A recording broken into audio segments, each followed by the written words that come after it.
C'est Asdine à la rentrée politique de Nicolas Dupont-Aignan et tu as bien de la chance. Eh oui, homme politique incontournable qui a réalisé 4,70% des voix à la présidentielle. Sa rentrée avait lieu dans un cirque. Tu dis ça comme ça. Allez, bim, ça dénonce le cirque d'hiver à Paris. Et comme dans tous les cirques, il y a un monsieur loyal, un chauffeur de salle. Et il a assuré la première partie du show de Nicolas Dupont-Aignan. C'est lui.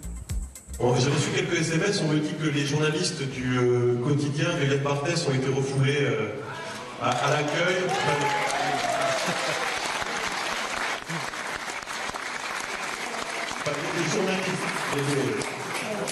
Les propagandistes, alors on va nous dire la liberté de la presse, alors je sais pas, peut-être qu'on peut faire un vote, est-ce que vous voulez qu'on fasse rentrer les journalistes Non. Okay. Non. En fait, c'est faux. On n'a pas été refoulés car on n'y était pas. À cette heure-là, je regardais Téléfoot, c'est dimanche matin, faut pas déconner. Ce que dit le porte-parole de Debout la France, que l'on vient d'entendre, c'est tout simplement du bidonnage. Voici ce qui s'est vraiment passé. Vendredi, donc, 2 jours avant, on contacte la com du parti Debout la France, nous demande d'envoyer nos noms. On était 3, un caméraman, un ingé son et moi-même. C'est ce qu'on a fait, mais on n'a pas eu de nouvelles. Donc, vendredi à 18h54, on relance par texto. Bonsoir, pour des soucis de logistique, je voulais savoir si l'accréditation a bien été prise en compte. Je vous remercie d'avance, Perrine, qui a donc fait la demande pour notre équipe.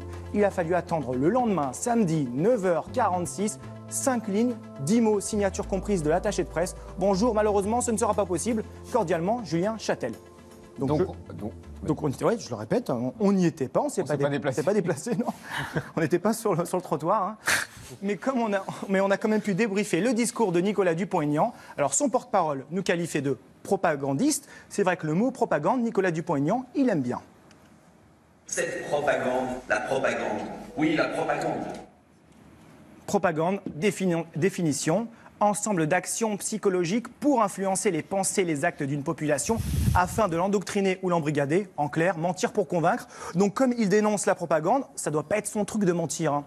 Eh bien, on a analysé le discours de dimanche. Premier chiffre qu'il nous donne, on va l'entendre.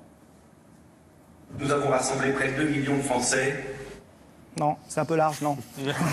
C'est pas près de 2 millions, c'est 1 695 000 électeurs qui ont voté pour lui. C'est pas pareil, ça fait plus de 15 électeurs en plus. Il arrondit, hein, à la virgule haute. Bon, autre chiffre. Un sondage effrayant nous révèle que 68% des Français qui ont voté pour Emmanuel Macron ont voté uniquement sur son image.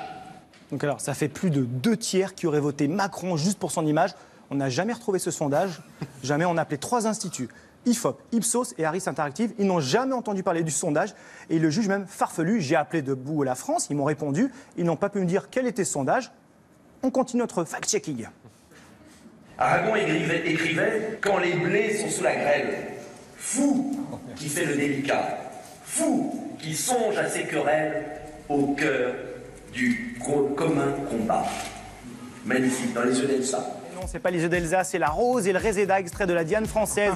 Mais bon, on va dire que je chipote. Le plus simple, c'est d'écouter le reste de son discours avec plein d'infos béton. Hyper béton. La France en 2050. Est-ce qu'il y aura des robots qui remplaceront l'intelligence? Oui, est-ce qu'on importera des bébés par Amazon dans un paquet? Est-ce qu'à l'école, on osera encore apprendre l'histoire de France? Est-ce qu'on aura mis 25 vaccins dans chaque bébé parce que l'industrie pharmaceutique a rémunéré la ministre de la Santé? Est-ce que nos églises seront des supermarchés? Est-ce que la France sera le Liban? Nous sommes aujourd'hui en 2017. Au moins, la dernière, elle est bonne. Hein. Merci Asdine.